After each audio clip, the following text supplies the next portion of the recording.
My name is Gib Clark. I'm the Program Associate at the Global Health Initiative. Before we get started, I'd like to say a few words about where we're sitting. The Woodrow Wilson Center was founded in 1968 by Congress as the official living memorial to the country's 28th president. As Wilson was the only president to have earned a PhD, the center aims to unite the world of ideas to the world of policy. The Global Health Initiative is a new project at the center. It was formed originally in response to the fact that nearly every single one of the 20 programs and projects at the Wilson Center were addressing health in one way or another. So in addition to serving as a clearinghouse for all of the health work being done by the different programs, the Global Health Initiative focuses on four major topics: health's impact on development, the role of international and national institutions in global health policy, infectious diseases, and emerging health technologies. I think a few of these different topics will be addressed here today. Today we're going to hear from three speakers with expertise in the field of food security. First, Jordan Day is the director of the U.S. Relations Office for the UN World Food Program. The WFP is the largest humanitarian agency at the UN, last year having fed 96 million people in 82 different countries.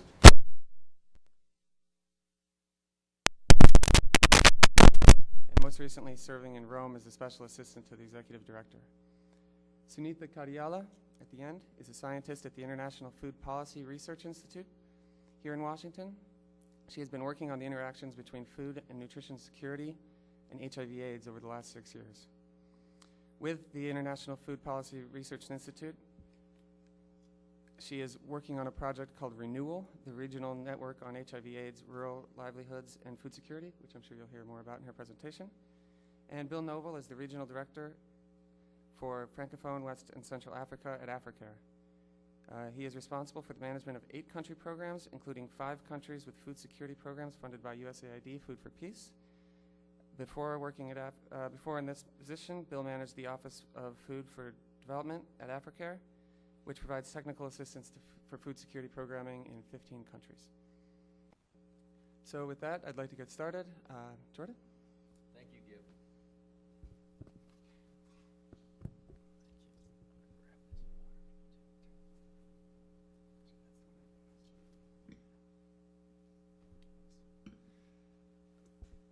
Thanks again, Gib. Thank you for all coming today. It's been a very busy World Food Day for us at the World Food Program, and I'm just happy to see so many events around town looking at food security and hunger issues. I want to thank the Woodrow Wilson Center for hosting not only this event, but numerous events throughout the year, which are just outstanding, and I think the center does a really remarkable job. And thank you for inviting me here today. My role today is to sort of set the stage, the context for the challenges we're facing in reducing hunger and global poverty. The challenges, as you all may know, are huge, but certainly solvable with the right policies and investments. And the message that I would like to leave everyone with today is that it is solvable. The causes of hunger are predictable, preventable, and we can solve them through affordable means. And just to sort of set the stage with a few numbers to give a general overview in terms of the challenge that we're looking at. Right now there's 852 million undernourished people in the world. The majority, over 500 million, are in Asia, India, China, Bangladesh, Pakistan leading the pack. There's more than 200 million in Sub-Saharan Africa, with the Democratic Republic of Congo having more than 35 million undernourished people, 52 million in Latin America. And over the next 24 hours, all of these families will confront great adversity, and 25,000 of them will succumb to death. The death certificate may read malaria or HIV or respiratory infection or diarrhea, but hunger, more often than not, will be the underlying cause. We'll have set the stage. Hunger weakens the immune systems, increases vulnerability to disease, creates a platform for death. And if they don't die of severe malnutrition, they can often go blind, go deaf, lose motor skills. 70% of the world's hungry live in rural areas. They're generally farmers, dependent on someone else's land, unpredictable rainfall, no or low-yielding seeds, depleted soils. They live miles from healthcare clinics or schools, often politically powerless, and generally speaking, ignored by local and national governments. These families are generally reliant on 1 or 2 harvests a year, a single crop of maize or sorghum or cassava. When the harvest is good, corn husks are piled outside the hut. When they lose a crop to drought or disease, they revert to what we call negative coping mechanisms. That is, they sell off the one chicken they have, they scavenge for mangoes, they share with family or friends, or they migrate elsewhere. That is, they deplete their assets. Of these 852 million undernourished people, they live in a variety of settings. Many live in conflict settings. They have fled violence and are either living across the border as refugees or displaced internally within their own country. Sudan, Colombia, Uganda, DRC, all states with huge displaced populations. And whether they're refugees having crossed a border or displaced within their own country, they've lost access to education, they've lost access to their home, they've lost access to land. They become extremely vulnerable and become essentially reliant on assistance from others. Some remain as refugees or IDPs for protracted periods of time. In the Dadaab refugee camp along the Somali-Kenya border, the Somali refugees there have been there for 15 years. It's what are called protracted situations, and it's one of the most difficult, I think, problems to resolve. Today, there's 24 million displaced people, 9 million of them, 24 million displaced people, 9 million refugees. Those numbers have essentially been reversed over the last 10 years. IDPs are increasing, refugees are decreasing. This means that in order to access these IDPs, we're often having to deal with states that are not cooperative or rebel actors. Darfur is a great example. A lot of the 852 million undernourished people also are impacted or affected by disasters, natural disasters, whether it's a tsunami in Southeast Asia or earthquake in Pakistan or droughts in Kenya. Natural disasters are increasing in frequency, and these are shocks that send these families back into these negative coping mechanisms, as I mentioned before. But the vast majority of these 852 million people who are undernourished live outside of the spotlight. They live outside of natural disasters. They live outside of conflict settings. They just live in a day-to-day grinding, chronic poverty, never quite getting enough to eat. The majority live in rural areas of Guatemala. Could be mine. Thought I turned it off before I came in here, but maybe not. They live in the rural regions in Guatemala, Niger, Burundi, Angola, places where CNN and local governments don't go. Although I must say that Anderson Cooper, about 10 days ago, 2 weeks ago, was in DRC, and I was happy to see CNN there. And Christiane Amanpour just did a nice piece on AIDS in Kenya. So while there often isn't media attention, CNN deserves a little plug here for broadcasting from areas that are incredibly difficult just technically to broadcast from. So in addition to this foundation of extreme poverty, we have other complicating factors, in some of which we're going to get at today. Millions of the hungry poor have AIDS.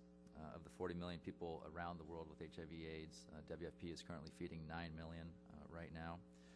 Millions of the hungry poor are pregnant women or young mothers, people who need to be well-nourished to end a cycle of malnutrition. And finally, 400 million of the hungry poor are children, their bodies and minds still developing, 121 million of whom don't even go to school. It is these vulnerable populations, the breastfeeding mothers, the children out of school, the orphans, those with HIV/AIDS, who require our immediate and sustained attention, particularly if we expect development to occur. In short, to summarize the overview here, is that hunger is the greatest public health threat that we have in the world, and it underpins, or undermines, I should say, a nation's development. In a world like this, community and government leaders face daily crises and daily emergencies.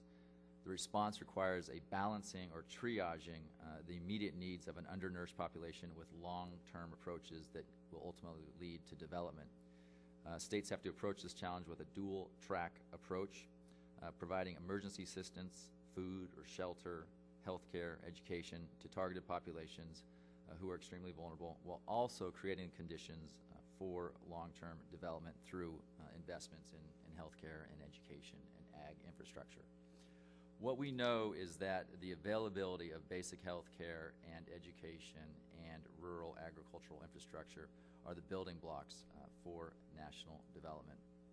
And states need to prioritize hunger elimination, as they're doing in Brazil right now, through the right policies, programs, legal frameworks, and ultimately provide the budget to support these. We at the World Food Program currently are talking about a child hunger initiative with a number of partners, and I just want to talk a little bit about that because we know that we can end hunger with the existing capacity that we have today, with the existing resources that we have today, and the types of work that's being done around the world. And there's basically a set of interventions, an essential package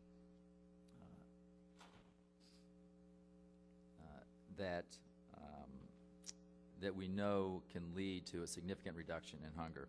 And that package is 1, breastfeeding, 2, micronutrient supplementation, 3, clean water, 4, hand washing with soap, 5, deworming, and 6, supplemental food. Breastfeeding, we know after childbirth is effective in improving nutrition and preventing diarrhea, and diarrhea is the major cause and contributor to undernutrition. We can cheaply fortify foods with vitamin A, iron, or zinc. Micronutrient deficiencies lead to 19 million infants being born with impaired mental capacity and 1 million dying annually. Bad water leads to 4.4 billion cases of diarrhea and 2.2 million deaths annually. For just $4 a year, we can chlorinate water for a house and reduce bacteria and viruses. Regular hand washing with soap reduces diarrhea, intestinal infection, and respiratory tract infection. Once introduced, hand washing stays with the family, and the cost of that is $1 per year per person. A third of the school-age children in the developing world have parasites, like worms. Parasites robs a child of their food, their physical fitness, their appetite, and their mental and physical growth. Deworming costs us 6 cents per year. We also need to provide supplementary feeding to targeted groups, the most vulnerable. And finally, as an addendum to this, school feeding is an incredibly effective way to support development and reduce poverty. It's one of the best long-term investments we can make. As many of you know, a little bit of education will fundamentally change the life of a child, particularly a girl. Girls who receive just a few years of primary education will have fewer births, less likely to get HIV/AIDS, and will ultimately have a lot more choices in life. Again, I think school feeding may be one of the best investments we can make in the developing world. The essential package, those 6 interventions, can be delivered through community-based organizations, including schools and healthcare clinics, with the support of national governments and the international community. And now I want to touch on what the role of the international organizations and NGOs should be, as I see it. And that is that IOs and NGOs need to ensure that relief and development efforts are helpful in building local and national capacity, and that we ourselves are coordinated. It's a picture of the heads of UNICEF, WFP, and UNICEF. Globally, we also need to increase awareness about the pervasiveness of hunger, the public health problem that it is, and the fact that it impedes economic development. Refugees International, Oxfam, the International Rescue Committee, World Vision, CARE, Save the Children, Bread for the World are all doing outstanding work and should be supported. And many of them are doing both service delivery and advocacy, and both are needed. Bread for the World, by the way, I think is a remarkable organization led by David Beckman. If you're not on their mailing list, you should get on it because they do They do great advocacy work, and they have a nice monthly newsletter. On the U.S. side, the U.S. can continue to play a leading role, although it can certainly do more. Presidential leadership is critical. Bipartisan support is essential. The International Alliance Against Hunger has an innovative campaign right now to get presidential candidates interested in hunger and taking that on as one of the political issues that they discuss. The Millennium Challenge account is coming online. It's apparently has signed compacts with 9 countries so far. We need to ensure that the money gets on the ground more quickly, and that that the money is prioritized with education and healthcare investments. PEPFAR, the President's AIDS initiative, those monies, significant as they are, will be well utilized. Some of those funds should be used for nutritional interventions, and I hope Suneetha will talk a little bit about the role of food in combating HIV/AIDS. Food for Peace, PL 480, USAID's outstanding program, provides development and emergency food aid in more than 40 countries, but particularly in emergency settings. It's a critical tool for fighting hunger, and the program should be expanded, doubled, if you would. McGovern-Dole International School Feeding Program is also a wonderful U.S. program. It's funded at $100 million, or was funded at $100 million last year. It should be expanded. School feeding programs are an unqualified success, and countries around the world where we work, at least, are begging for more. We just submitted applications for the McGovern-Dole program this year, and we submitted 21 applications because that's what our country directors were telling us was needed out there, and 4 or 5 of those will likely be funded, which we're thrilled to have. But there's extraordinary demand in a lot of area for, there's a lot of possibility for increased capacity. Finally, I'd like to say that we need to look occasionally at reassessing our own budget priorities. There is going to be about a $500 billion Pentagon budget at the end of this year. That's about $1.3 billion a day. If we could find a 1% savings in the defense budget, I think we could achieve the same foreign policy or national security objectives that we have in applying it to other types of foreign assistance. So I'll just put that on the table for something that we all need to continue to keep in mind. We clearly need more schools, more clinics, more teachers, more community healthcare workers, good governments and good governance, focused national budgets, fewer conflicts, and better disaster preparedness to help change the lives of those who live with extreme poverty. The international community, those of us in this room, need to assist that, and the U.S. government can provide much-needed resources on a larger scale. But in the end, ending hunger is not complicated. It's not expensive. We have the tools to do it, and we can do it. It's solvable. So I'll leave you all with those comments and turn it back over to Gib. Thank you.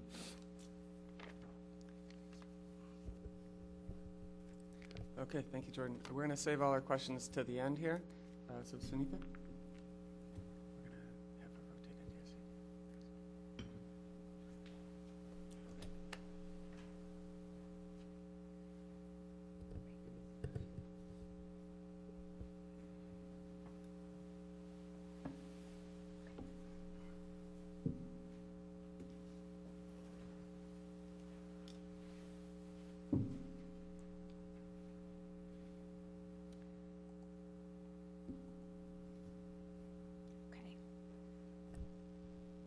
Good afternoon, everyone. It's a real honor and a pleasure to be here presenting some of our work and what we have learned in the last 6 years about the interactions between HIV/AIDS and food and nutrition security, and what are some of the plausible responses.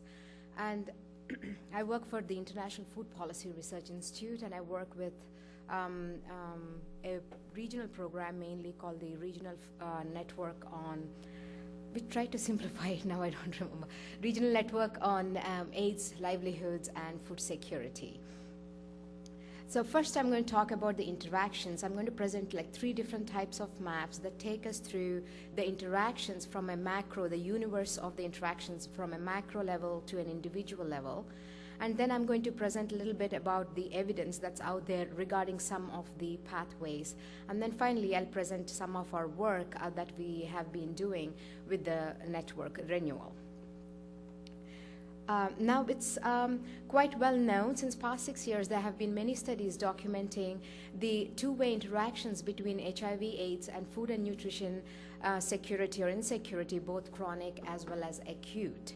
On one hand, HIV/AIDS can exacerbate the food and nutrition insecurity that's already prevailing in most parts of the developing world, and that is a downstream side of the impacts. But on the upstream side is that food and nutrition insecurity may also exacerbate one's risky behavior and therefore a higher likelihood of getting exposed to the virus.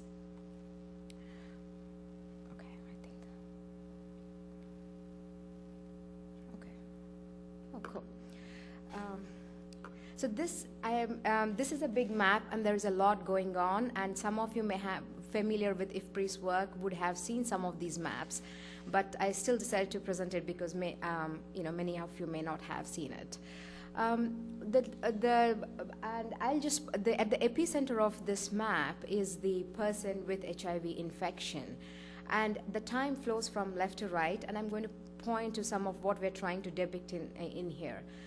Time flows from left to right, and on the top left-hand quadrant are the various determinants from a very macro global level, including various policies and wealth distribution, regional disparities, to a meso level, which includes the types of livelihoods, the conflict situation in a country, to a household level, and then to the microbiological level of the person.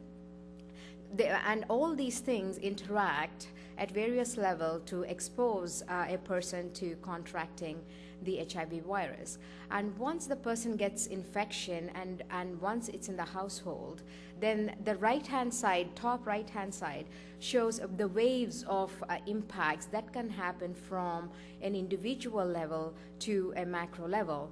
And on the bottom part of the diagram are the various responses that one could plausibly act with to reduce one's susceptibility to HIV virus, or reduce one's vulnerability to the impacts once they have the virus.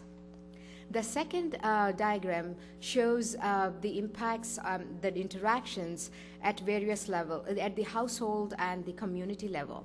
So once a person or a household has HIV, then depending upon the vulnerability of the livelihood systems that they live in, including agroecological nature of the livelihoods, etc., then there might be impact on various assets. These assets could be human, financial, social, etc.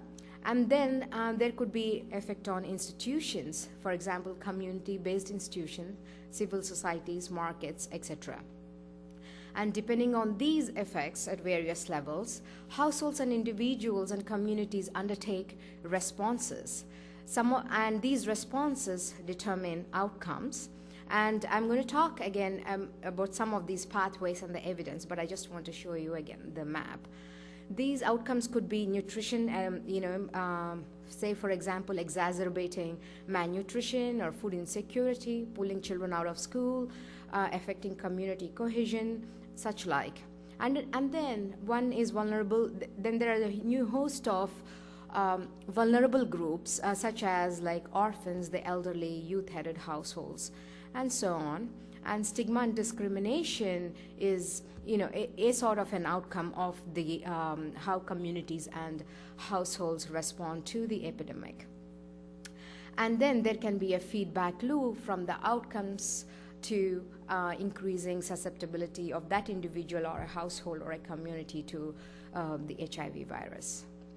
And finally, at the individual level, Jordan already talked about the nature of the cycle between nutrition and infection.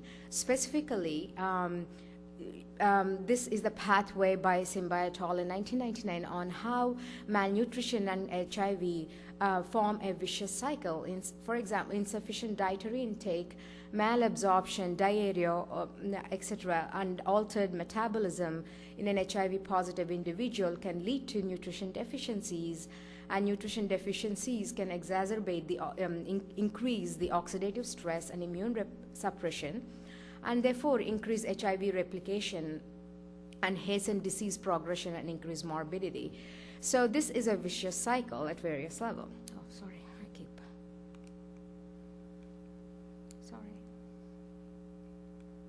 Now I'm going to talk about the evidence regarding how food and nutrition insecurity may exacerbate one's exposure to the virus or engagement of high-risk behaviors. Now, Louis Pasteur in 1850 said the microbe is nothing and the terrain is everything. And it's sort of made again famous by Eileen Stillwagon in the HIV context in her Fertile Terrain paper. The recent evidence shows that actually, I mean, there has been a lot of rhetoric about poverty, increasing susceptibility of people's risk of exposure to HIV. But there has been a lot of interest in the role of poverty in driving the HIV transmission. And the recent studies show that actually wealthier groups, relative poverty, again, we are still even the relative, when I mean wealthy here, they're not really super rich people in most of these places, and even the wealthy groups tend to be just non-poor. So the relatively non-poor people tend to be at a higher risk in most contexts.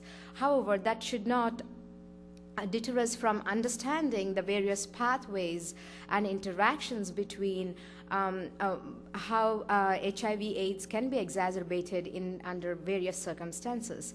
Indeed, the evidence points to a very complex interactions and pathways that are highly context-specific. Some of the pathways through which food insecurity, the evidence points to exacerbating risk of people being exposed to the virus is by increasing migration. When people are food insecure, then they go to other areas to find jobs or look for food. And there is a lot of evidence to show that migration increases one's chances of expanding the sexual networks and thereby exposing oneself as well as their partners to and maybe even their children to the virus. Looking for food, especially women are especially vulnerable. Food insecure women are especially vulnerable. And looking for food is one way in which poor women, especially because of their because of the prevailing gender norms and lack of access to various resources, including property rights, may engage in transactional sex or intergenerational sex. And there was a study present at the Toronto International AIDS Conference which shows that food insecure women were more likely to engage in high-risk behaviors. They were less likely to demand condom use and have intergenerational sex, etc.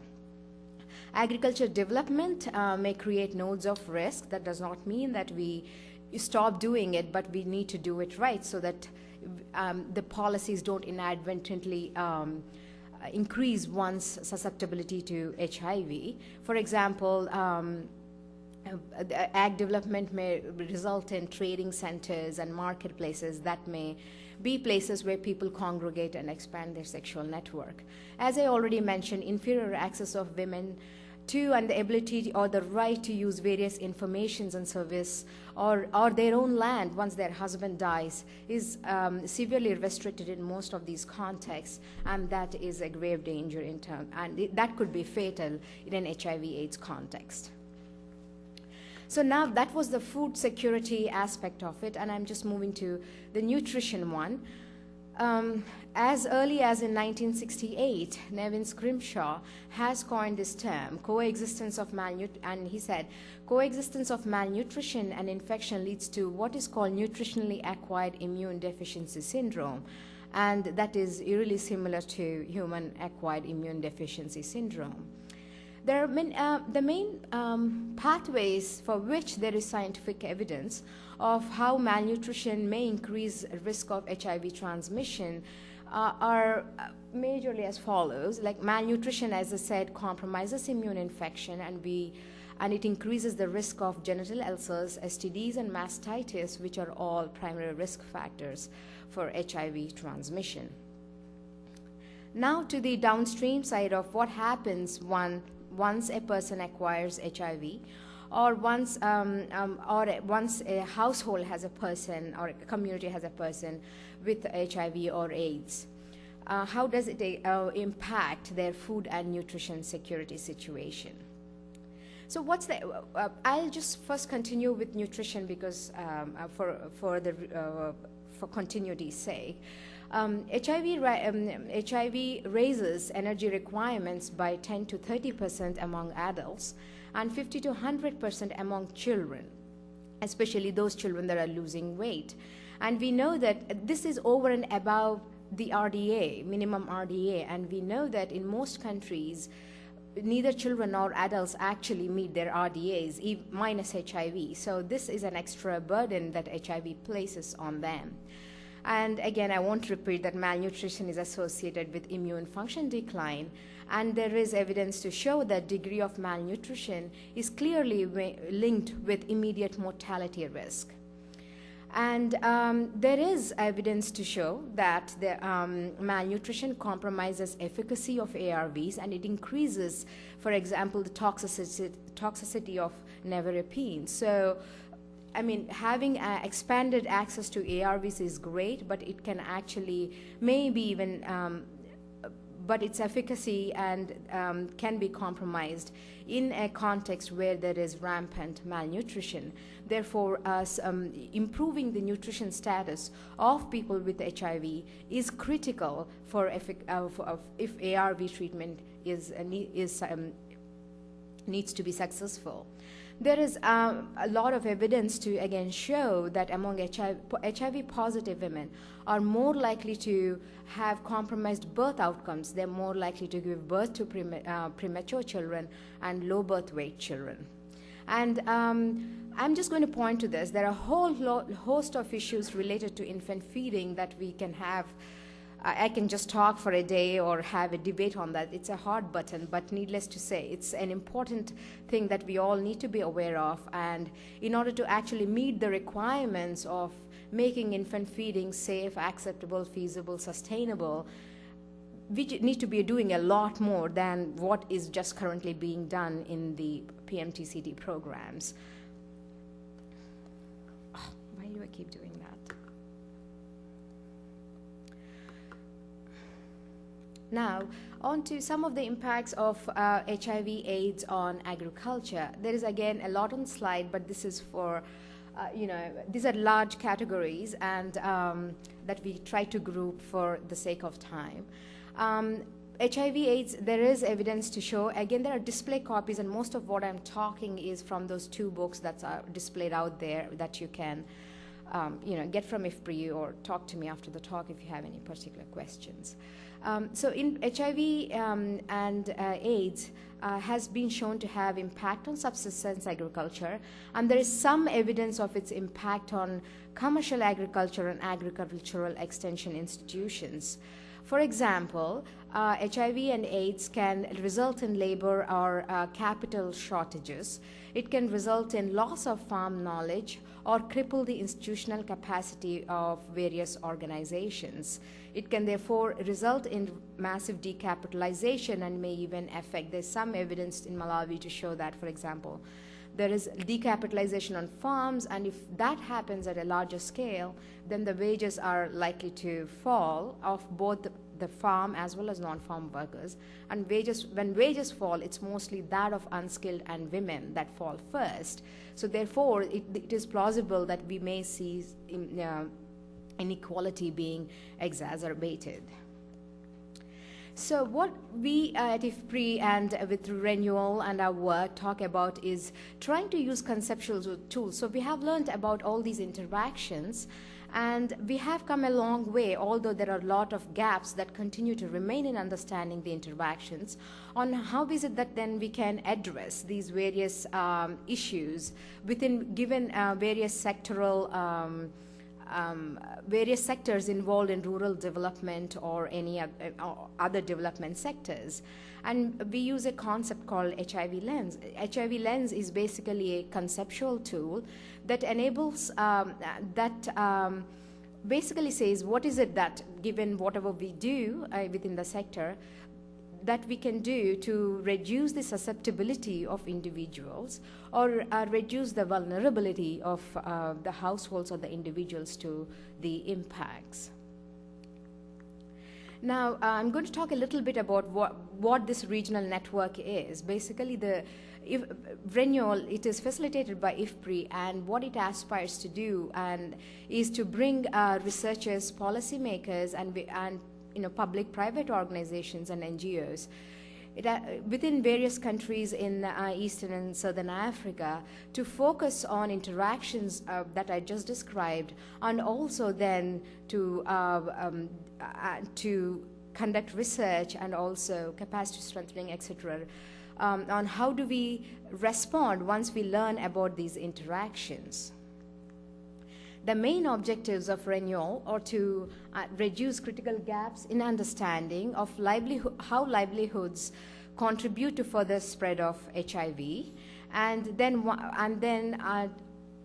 to reduce the critical gaps in understanding of the impact of HIV and AIDS on livelihoods, food, and nutrition security, and some of which I already described just now, and to generate new policy-relevant knowledge on how households and communities may avoid exposure to HIV and strengthen their resilience to impacts of AIDS, and to enable relevant institutions to forge partnerships and act on realistic priorities for responding to the AIDS epidemic in collaboration with various stakeholders, including those that are at risk or affected. Now, this is what sort of RENEWAL looks like. We are most active in 5 countries, and Ethiopia is just starting. The countries are South Africa, Malawi, Uganda, Zambia, and Kenya.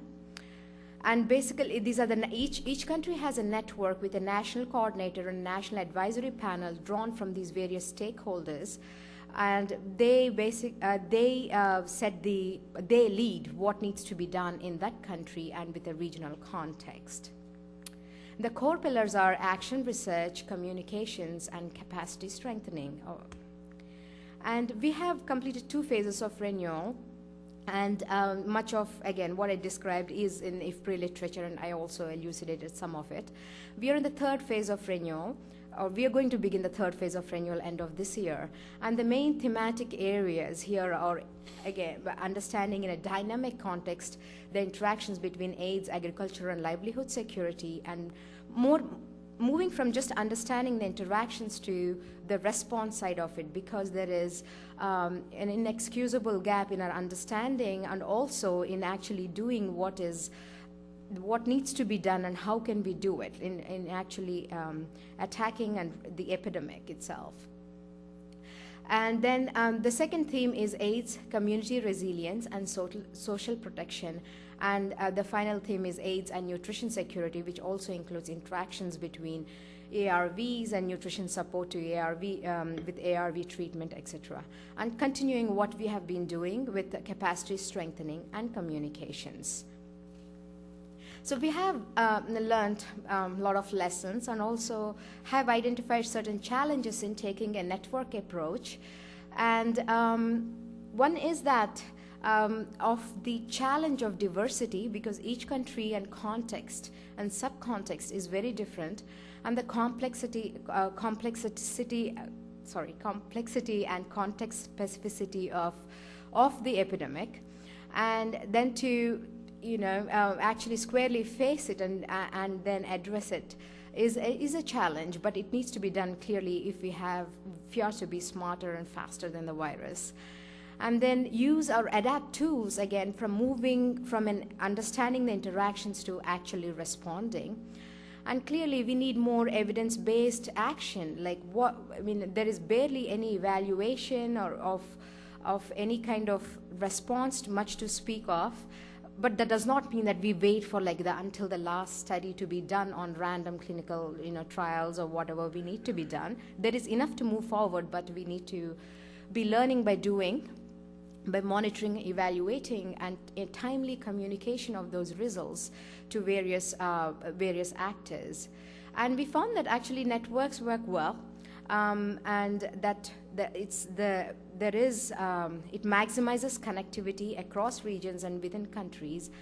And what we don't do in Renewal is we don't just disseminate a policy brief by the end of the study, because we try to engage people right from the beginning at a table in setting the agenda, which we call in reach, our communication strategies in reach, that it has been effective, and we have been able to make some inroads into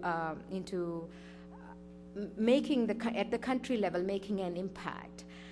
And then another challenge is that a good research or action research, communication, everything takes time. But you have to have good quality work that we actually can place confidence in. So balancing quality, speed, and capacity, and then bringing up to scale is a challenge. But again, it's something that we just have to do. We all have to do. Thank you very much.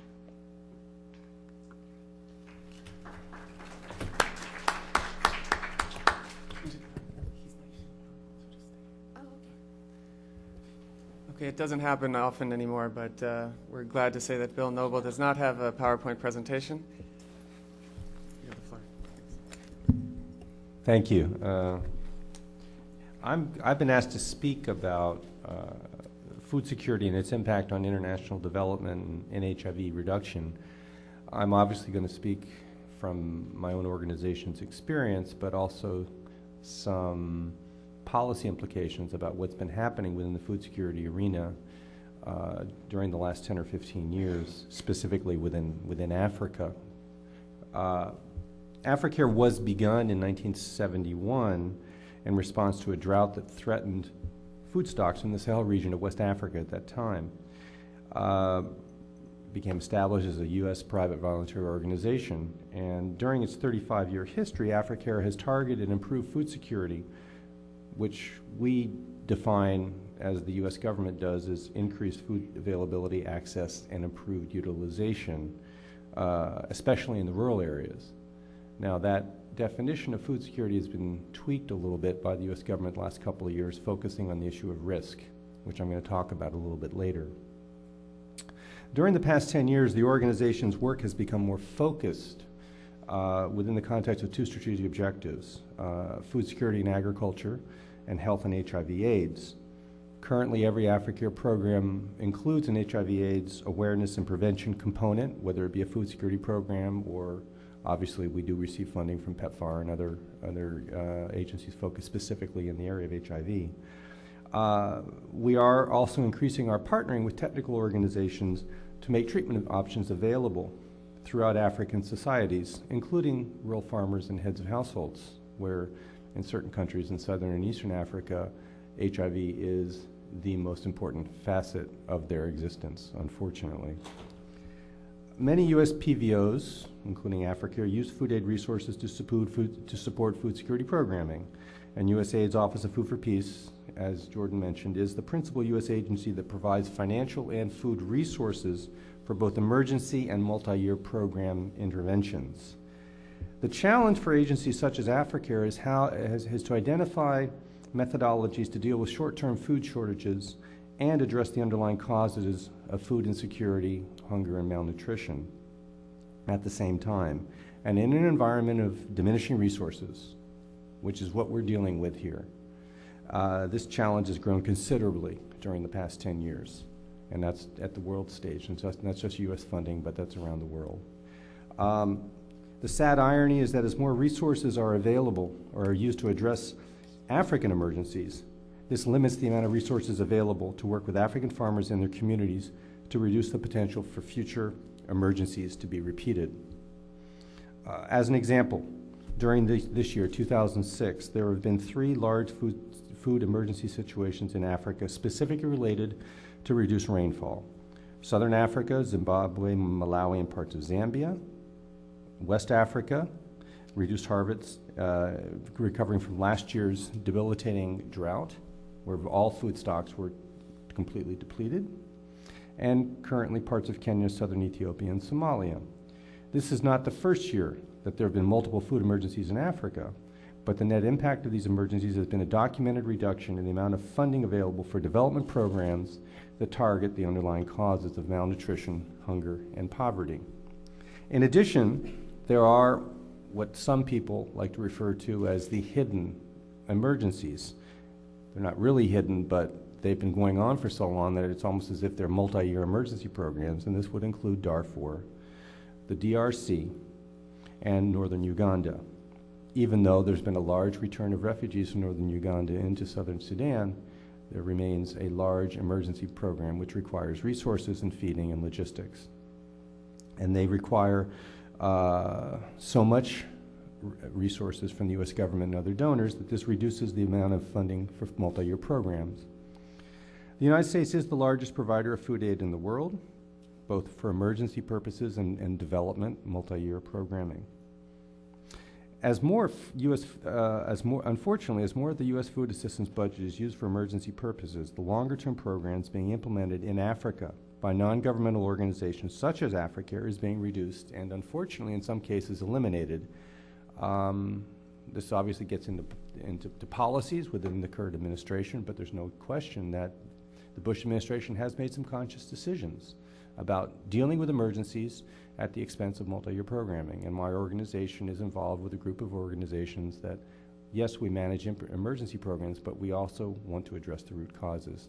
So it ultimately becomes a political process, quite frankly. Improving food security must concurrently address several concerns. The objective is obviously not just to grow more food, but to grow food that's more nutritious for vulnerable populations, such as pregnant women and under 5 children, and people living with HIV/AIDS. Other challenges, concerns include increasing the amount of time food can be stored after harvest with minimal losses, and also to create effective markets for those crops that can be exchanged, usually sold, for money that can be used to make food available throughout the year. This especially is relevant to what's called the hunger period, which is normally the 3 months leading up to the harvest, when all stocks in most African countries are depleted and when local prices swing upwards to reflect the scarcity of basic food crops. AfriCare's mitigation strategy for food insecurity has been refined and adapted to areas such as the Sahelian region of West Africa, the Horn of Africa, and Southern Africa. Our own experience has shown that while differences exist across regions in terms of diet and food preparation techniques, African communities can make a positive contribution to their own food security with minimal outside resources. This is not going to resolve the problem, but we certainly believe in the development of local capacity. And improving food farming practices that can diversify the type of food produced, storage facilities from local materials that extend the amount and reduce post-harvest losses, transformation of harvested food into other more nutritious forms, and increasing understanding of the nutritional content of different local foods has a direct impact on the well-being of rural African farmers and their families. These programs, these are multi-sectoral programs that AfriCare is involved in implementing currently in 11 countries, have typically included access to water, both for drinking and irrigation, the creation and/or improvement of rural roads to transport the harvest to the households for consumption or to rural markets for sale, and very often access to microcredit facilities. The cornerstone of these mitigation strategies has been an explicit focus on enhancing the capacity of local communities to understand their food security situation.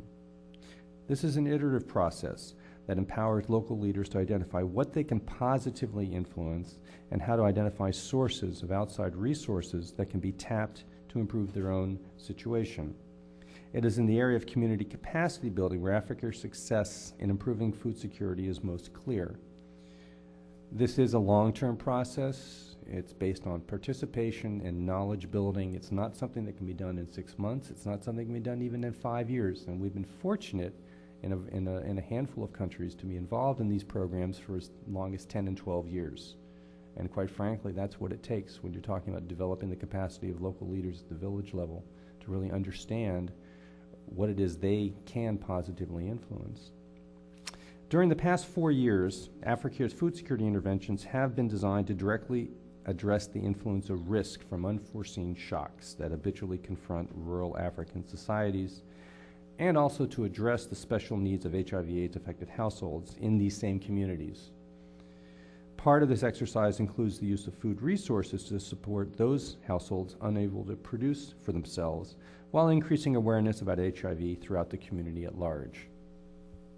The nutritional needs of people living with HIV and how food aid resources can be used to address these needs is an important area of research that is only now being further explored.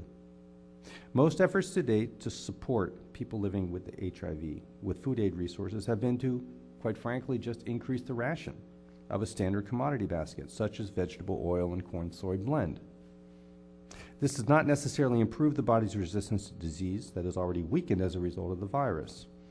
More research is needed to identify appropriate commodities in a distribution program that can be available locally that will improve the body's ability to absorb medication, maintain energy, and slow down the progression of the disease. Another important objective of AfriCare's programs in food security is to enhance the role of African governments and civil society about being responsible for these households. And this is especially relevant within countries adversely impacted by the epidemic in terms of community involvement for home-based care and ensuring that food production initiatives address the special dietary needs of people living with HIV. One of the largest constraints that we've dealt with in places like southern Uganda and Rwanda is, while unfortunately there are communities with the majority of people living in them that are HIV positive, it is still extremely difficult to overcome the stigma.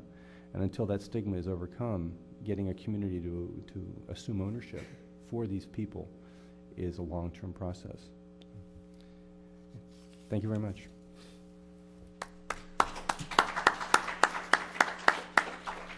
Okay, thank you very much to all three of our presenters. We're going to be passing around microphones. If you have any questions, please put up your hands. We're webcasting and recording this session, so if you have a question, please state your name and affiliation so that the people watching online can see who you are. Thanks.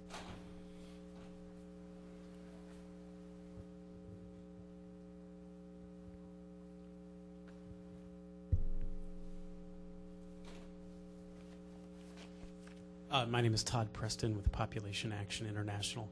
I wanted to see if some of the panelists could talk about, in terms of the underlying causes and the root causes, the issue of population growth and some of the demographic trends, and to the extent you think that is a contributing factor. For example, as I understand it, the number of malnourished people in Africa has grown from about 88 million in 1970 to more than 200 million today. And if you take a country like Niger, it's projected to double in population in just the next 20 to 25 years. Population growth in Uganda is even higher than that in Niger. So if the panelists could talk to the extent that they think that's an issue and why more isn't talked about it. How do we do this? Whoever wants to chime in, go ahead. Go ahead, Bill. I think it's population growth in certainly all the countries we work in is something we monitor. It seems that a lot of the places that my organization is involved with are usually the more remote. So it's probably not as high on the list of things we track. In the case of Niger, for example, where we've been working since the beginning, most of our programs are in the northern part in the Agadez area, which is a more isolated, harder to get to area with very much of a semi-nomadic population. So population trends are not necessarily something we track. Is it a contributing factor overall to the, as you said, to the number of malnourished people in Niger? Yes, no question about it, because the service delivery from the Nigerian government is woefully inadequate. So, yes, we monitor these types of trends. It's not necessarily something we take into account when we're we're not designing interventions to directly deal with population trends, other than the typical rural to urban migration. But in the case of Niger, there isn't much urban to speak of, so pretty much all rural. Let me just add a couple thoughts to that question. One, we know that birth rate is related to education level. So in terms of interventions, education is key, and I think something that we at WFP have always been supportive of. Secondly, I think population growth in and of itself it does not necessarily lead to greater rates of undernutrition.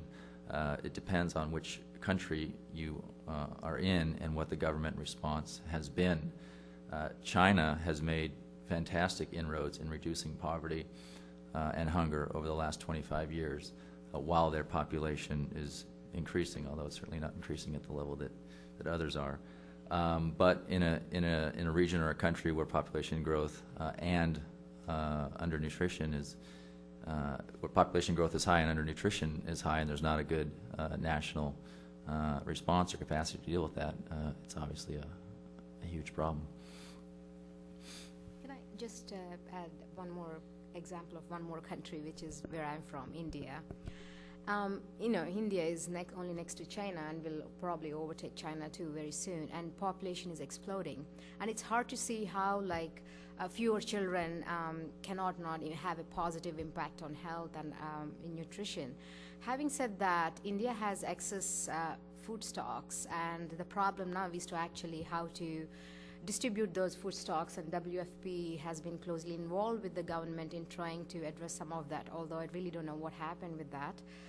So it is, on one hand, we do have a lot of people, we do have a lot of food, and we also have a lot of malnutrition. So I just wanted to throw that out for food for thought.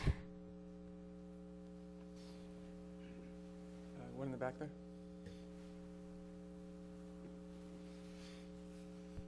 Laura Blinkhorn with Congressional Quarterly.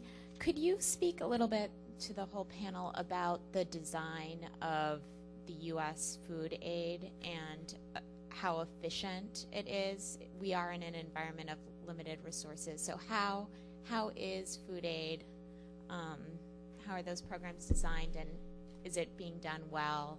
I'm sure all of you know that the agricultural subsidies are going to be re-examined next year. So could you talk about that a bit?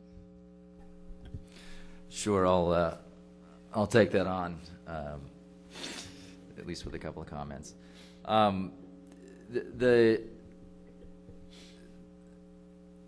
The approach that I talked about in my comments, that we have both short-term sort of emergency needs and longer-term development needs, I think are reflected in the U.S. government's food aid approach or food aid policies. Food for Peace is that? Can you guys hear? Food for Peace is or has become, as Bill sort of mentioned, the emergency response, and it's in commodity form, and it's an important part of the equation. While we're waiting for long-term development or investing in long-term development, we still have these 25,000 people dying a day from hunger. So the short-term response is built into the U.S. Food aid approach, and then they do and are providing longer-term development monies. I think the Millennium Challenge account is probably the best example of that. There are other examples, and that is an approach that tries to build national capacity in states, and that's ultimately the only way that we're going to beat hunger and poverty is with local and national governments taking the lead with the support of us and the U.S. government. So it's sort of a dual-track approach by the U.S. government. in terms of food aid, and I think there are limitations to providing emergency food aid in commodity form. It has to be shipped from a port in the U.S. to a needy area overseas. There's huge costs associated with that, but it's not all negative. There are times and places where local commodities are not available in a crisis, or where the market gets distorted and prices are high, or the food may not be fortified. We can fortify cereals here in the U.S. So while it takes 4 to 5 months to get that commodity to a crisis area, and while the shipping costs and overland transport costs can be high, it can also be, in many cases, the only response that's available. The U.S. provided 80% of the food aid for Darfur first year of the crisis. Cash doesn't always allow for local or regional purchase. So that may be more than what you want, but the U.S. has a dual track approach to food aid, and it's I think something that's allowed us as the World Food Program to respond as quickly and as widespread as we've been able to do in major crises, particularly Afghanistan and Iraq and Darfur. You have a couple questions up here? I'm Charles Teller from USAID. I think this gentleman who brought up the population issue was a very interesting statement about the avoidance of population. I don't know whether you avoided it because you don't think it's important, or is because you think it's politically incorrect to raise it. I want to comment more generally on Suneetha's a point that there is barely any evaluation. When I hear the World Food Program talking about its new, what's it called, Child Nutrition Initiative, I think that's very important because in the past, whatever evaluations have been done have shown very little nutrition impact of your old programs. So the new ones, we hope, will be better. But I wonder if Suneetha would comment, and I also think that Mr. Noble's comment about community ownership and participation is critical. But you still need to have governments with policies that will not squash those community initiatives. But I wonder if Suneetha would comment on why there's barely any evaluations. I don't see how programs can move forward without evaluations of what works and what doesn't work. Let's take his question as well, and then have the panel respond. My question is quite different. Actually, it's more of a comment. I don't want to put anybody on the spot here, but I'm Tom Marchione, and I'm retired AID, working as a consultant now. And so I can say anything I want. But the one thing that I observed here is the magnitudes are out of proportion. We have 852 million people in the world who are classified as undernourished. In addition to that, because I don't think your displaced persons are included in that number, are another some 40 million.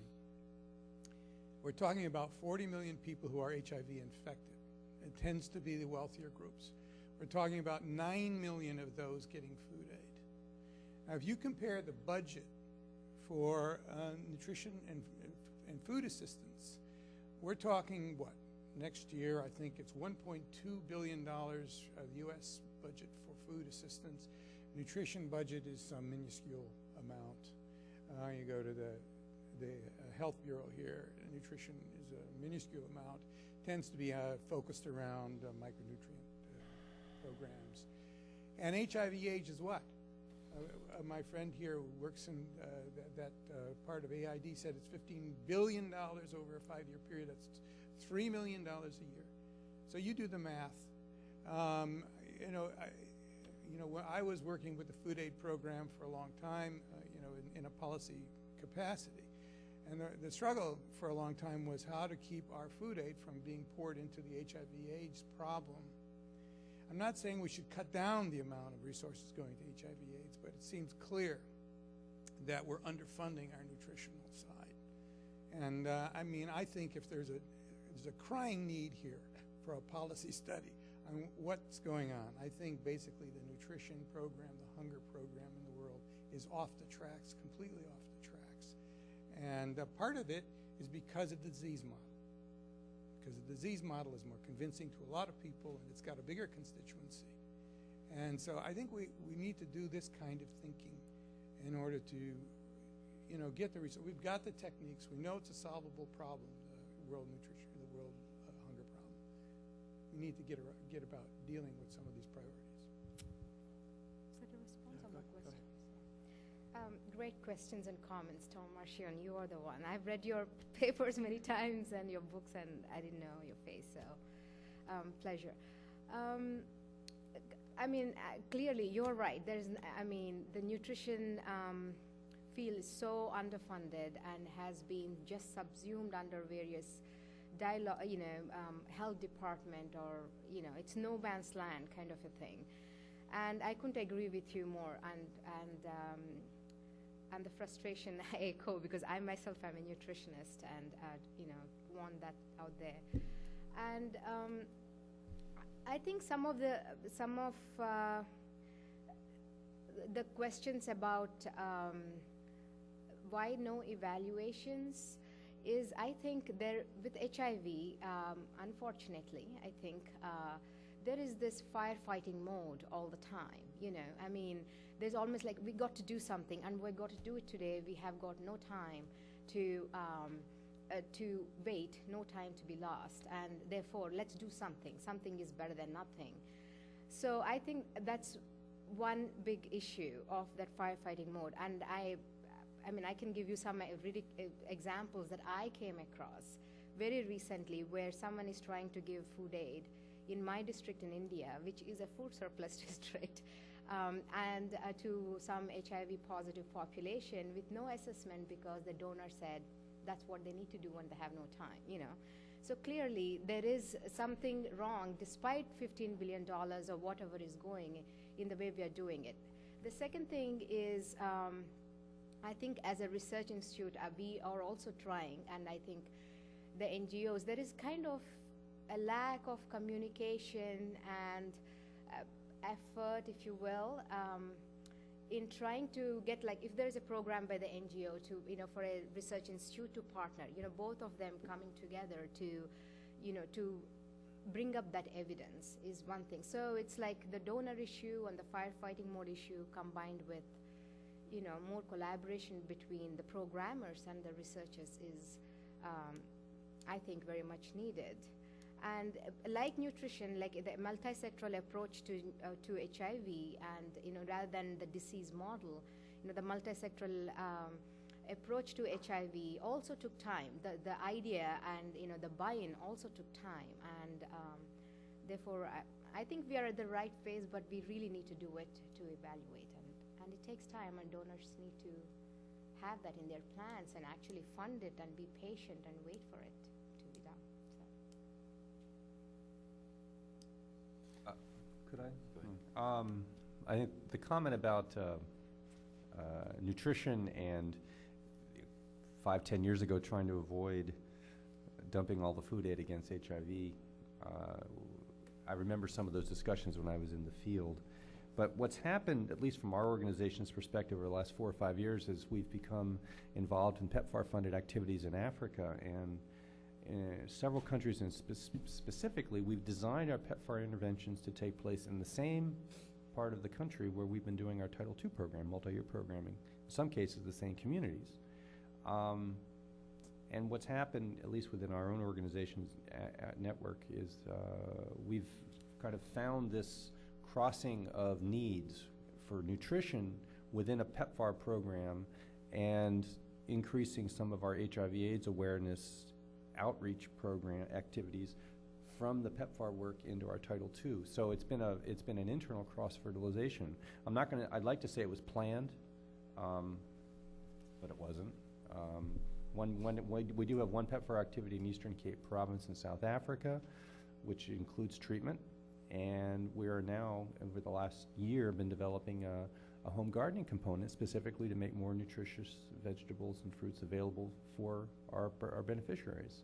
And so we are providing that type of cross-fertilization. And I think when I said that there's been a very limited amount of research about how food aid can be used to help address people living with AIDS, but it's actually more the nutritional needs of people living with AIDS and how nutritional outreach strategies within something like a Title II program, where we're doing community-based growth monitoring and positive deviance programs, how that can be used to support HIV/AIDS affected households, not only in terms of hopefully reducing the number of infections, but how do you measure? And it gets into the evaluation question.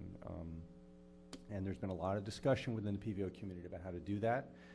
But we've presented a couple of indicators for measuring how you slow down the impact of HIV on a population, but nothing that we're still learning on that one. So I can appreciate, and I'm not a scientist, and most of the people I work with are in the field they're in the trenches, so to speak, but I think we would welcome the opportunity to get involved in more of some of this operational research with something like an organization like IFPRI. We're doing some of it in Uganda, but not with IFPRI. Let me just make a quick comment on that. I'm not a scientist either, but we know there's a strong link between adequate nutrition and recovery from HIV/AIDS or fending it off.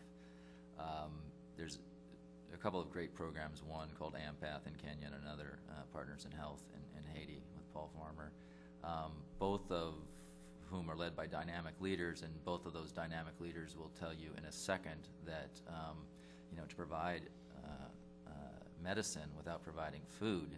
I think there's a quote in Farmer's book, or the book about Farmer, where they say providing a TB patient without food is like washing your hands and then drying them in the dirt. The two go together. Even PEPFAR in their report on nutrition and HIV/AIDS starts it off by quoting WHO and saying, and the WHO summary is that there's a strong link between adequate nutrition and recovery or fending off HIV/AIDS. So we know that it's an important link. We continue to talk about it, and PEPFAR will tell you that there is food aid available outside of PEPFAR funding from other U.S. agencies. There's some truth to that, but it needs to be the right food, as you noted. We need to continue to make that point, continue to push it, continue to draw on the lessons of Paul Farmer and AMPATH and others doing this work all around the globe, really. There's a great program in Peru that WFP helps. Thank you for your comments. It's critical. Sure.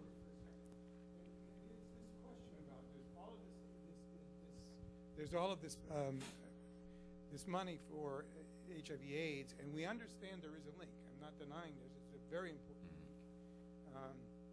I just come back from Southern Africa and Zimbabwe. I've seen some of the programs on the ground from community gardens and the need to have sufficient food for ARV efficacy, et cetera, and so forth. The question is, why isn't there more funding out of the PEPFAR for the nutrition side? Now, my last understanding is that, in fact, there was some firewall that prevented that from happening. Well, just as an aside, our PEPFAR programs in Washington are funded by the other technical office that I used to be involved in managing, but we do have a large multi-country program for orphans and vulnerable children, what they call Track 1 PEPFAR. For whatever reason, the fiscal year 07 funding for all those programs, not just AfriCare, but for 10 U.S. PVOs has been blocked. And the unofficial word is because of the war in Iraq.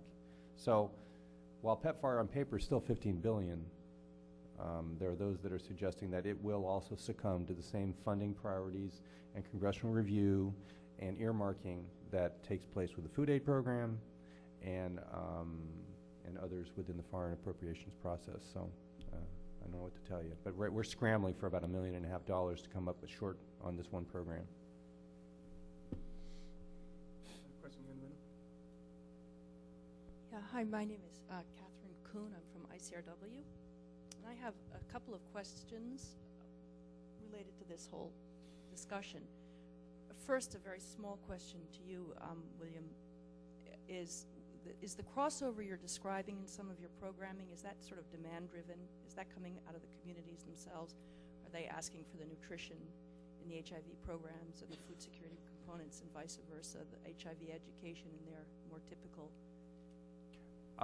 demand-driven, so to speak? The HIV aspect in certain countries is obviously more understood than others, depending on, you know, in a place like Niger, for example, where we're starting our 7th year, it's recognized as an issue. Food for Peace made a decision about 4 or 5 years ago that they wanted HIV included in any multi-year program proposal.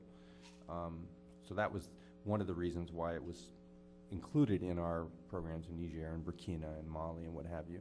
But in a place like Mozambique and Rwanda and Uganda, obviously everyone is well aware of the impact. So the short answer is probably not completely demand-driven on the HIV side, but the nutrition work is an activity we've been doing for 15 years and is well recognized by the mothers in terms of understanding why, you know, what they can do to improve their kids' growing when they're under 24 and under 36 months. So as we go follow-on designs, it's something, there's no question they want to keep that happening.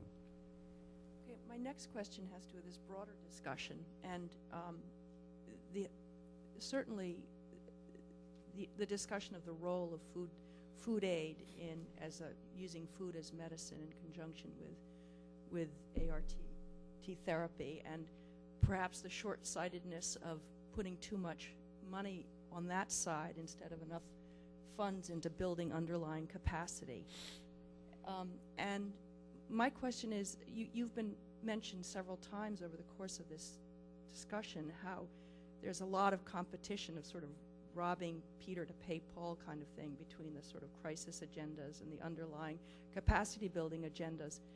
And I mean, if you were sitting there as an official in a Ugandan ministry or something, what would you think would be your best strategy for long-term sustainability of these food security needs? I mean, what do you think the real picture is, especially in this situation where we're confronting the need to scale up ARV delivery? Is there any way that food aid can even remotely begin to scratch the surface of the genuine need or genuine demand on its own? Is that too much of a rhetorical question? Or if you could just discuss what you think would be a viable strategy if we could take ourselves out of the point of view of Washington, D.C. sort of donor and put ourselves in the position of, say, somebody in the health service at the district level of Malawi or Uganda.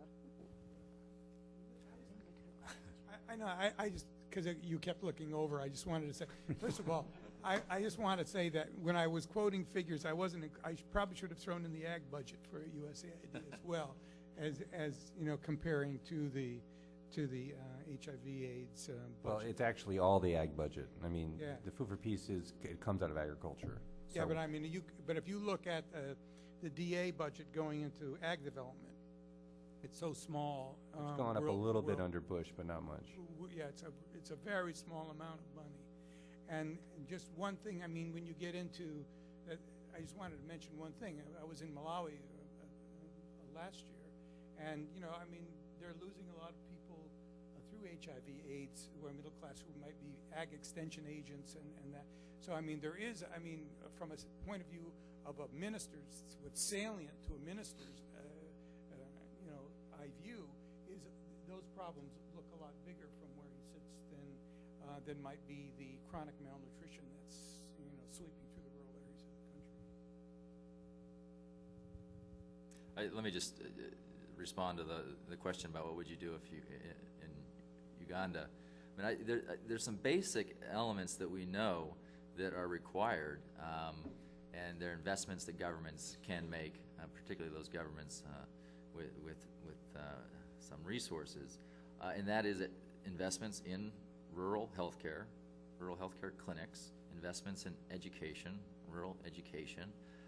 The benefits of education will cut throughout society and over time, and investments in agricultural infrastructure, just basic, simple irrigation ducts or wells. There's a variety of things that can be done. I mean, that's the foundation, and from there you can expand on those. Governments need to invest more in those three areas, and that would create a sea change. Some simply don't have the resources. Some are choosing to spend their limited resources in other areas. But if we could start there, then I think we would be looking at a changed world.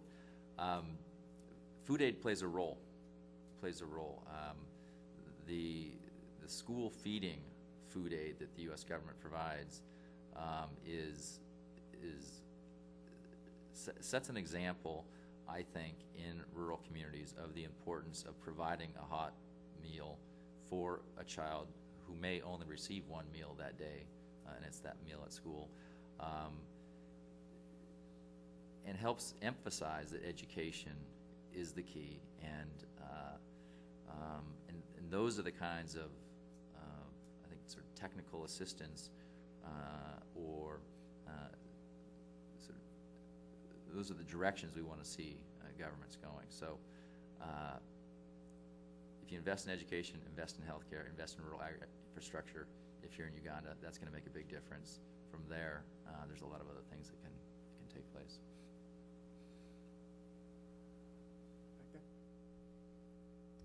Hi, I'm Jane DeMarchi with the North American Millers Association.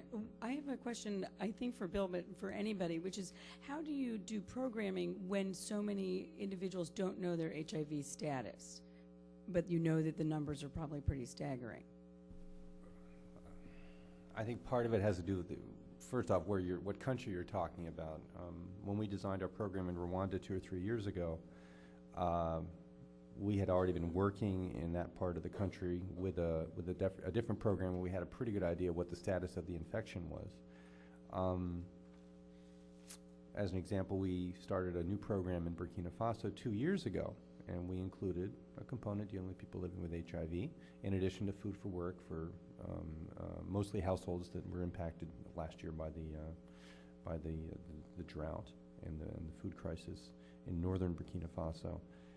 And the first 2 years of the program, we went about trying to identify. We had to put in our proposal estimates of HIV. There's figures available from UNAIDS and different ministries of health. But in a place like Burkina Faso or Niger or Mali, the infection rates are estimated based on DHS, demographic health surveys and other information that might be available through the UN, vulnerability assessments that WFP and others might be involved with.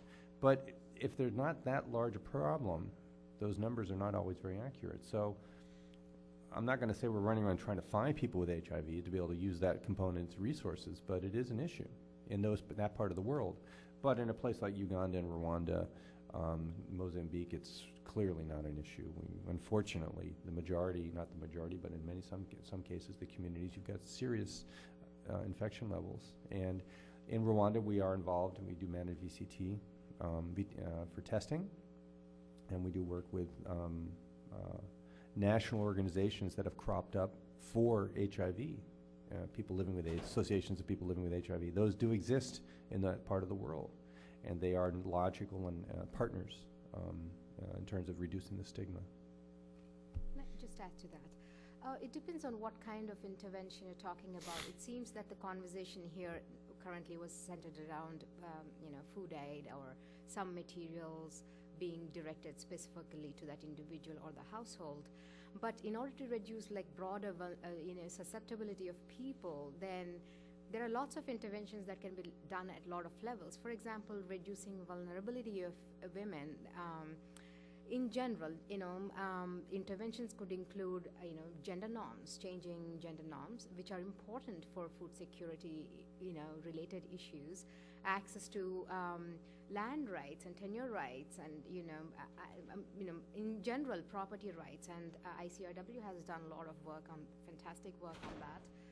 Reducing stigma and discrimination. These actually shouldn't be directed at any one particular individual. What you need is to both to combat food insecurity as well as diseases, including many others other than HIV.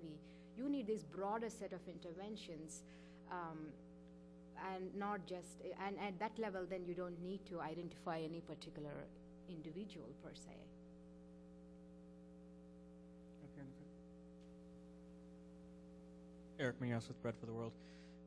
To stay on this theme of interventions, I'm curious to know what the evidence is of the prevalency of HIV contraction during emergencies, food security emergencies, whether we know of any increase. And the second question then is whether you design interventions differently to address those situations or people in those situations. Yeah. Yes and no. I don't know. In the food emergency situations, it's conceivable, and there is some evidence. Actually, Michigan State is doing some work, and they're just analyzing the data on the whole new variant famine. Remember, that was a hypothesis, and they are testing some of these hypotheses, and to show that yes, some aspects are indeed true, but that's more on the impact side rather than actually increasing the HIV prevalence per se. That indeed, households are much less resilient to what would have been a normal shock otherwise, or that they were able to somehow be resilient before and not drop down. So I saw very preliminary results, and I think they are, doing much more of that. So I don't want to kind of represent anything that's not, less than accurate here. So I just would urge you to go and look at the Michigan State website. Tom Jane and his group do excellent work on that. That food insecurity actually leads to increase. As I quoted that study by Sherry Weiser and others from, I think, UCSF. You will find it on the abstracts on how food insecure women more likely to engage in various risky behaviors. So.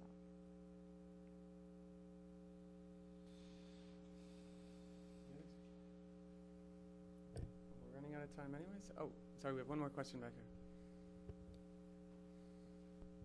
Tanya Engelberger, Independent. I was wondering if someone would like to address nomadic populations and what agencies are doing right now to address food security issues among nomadic populations, because the issues are completely different. They don't suffer the next year; they suffer 2 years later. And then also, I don't know anything about the HIV prevalence among nomadic populations. If someone would like to address that, and it probably varies. What country you're talking about. I know we've been talking about Niger. Maybe someone could talk about Niger in those aspects. Thank you.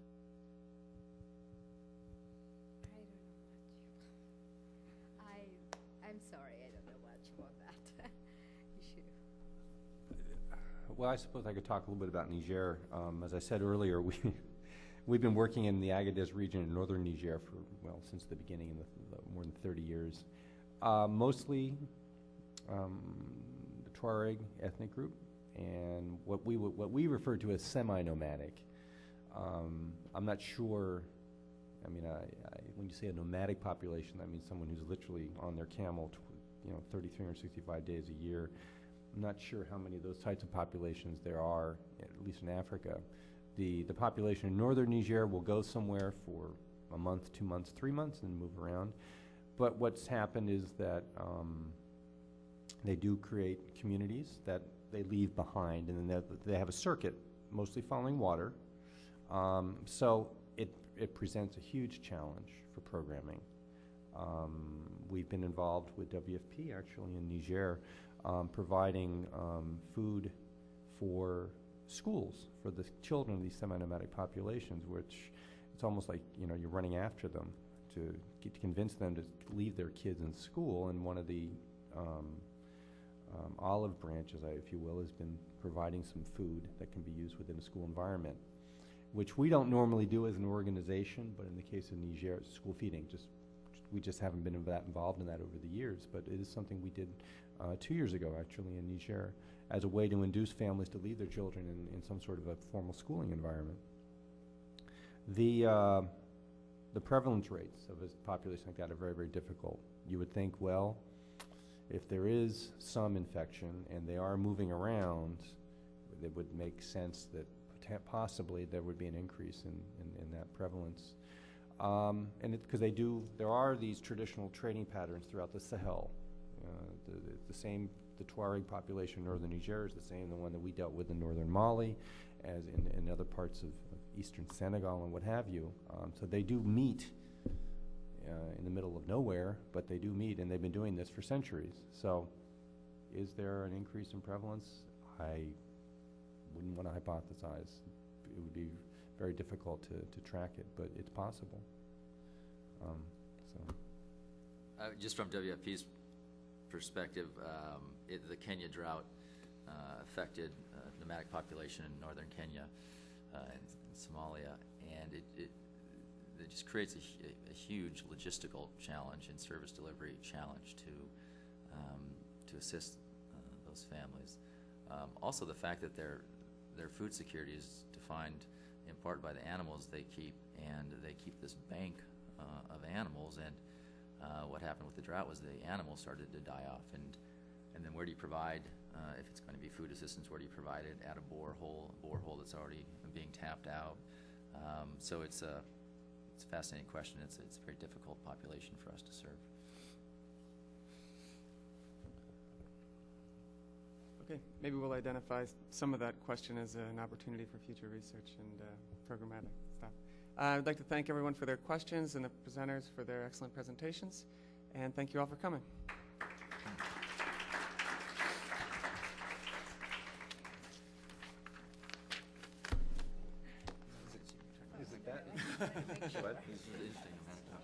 Did you get your presentation back? I mean, there isn't. Oh, okay. I wouldn't want to think about trying to work with true nomads. I mean, the Tuaregs are bad enough. But they didn't stay somewhere. You know, if they didn't, there wouldn't be any communities in northern Niger in the desert. But it ain't easy. I worked a lot. I spent a lot of time in Mali, the northern, same kind of thing. But they do come back. They do come back. Yeah, exactly. Are you going back and forth between the region and Washington? Yeah, I do travel. I'm traveling now in my new position. I'm going to be traveling more. But I was in Africa for 14 years continuously before I moved to Washington 3 years ago. But yeah, I'll probably now, as a regional director, I'll be going 2 or 3 times a year to most of my countries. And the region is defined as? In my case, it would be basically Senegal to DRC over to Chad. That triangle.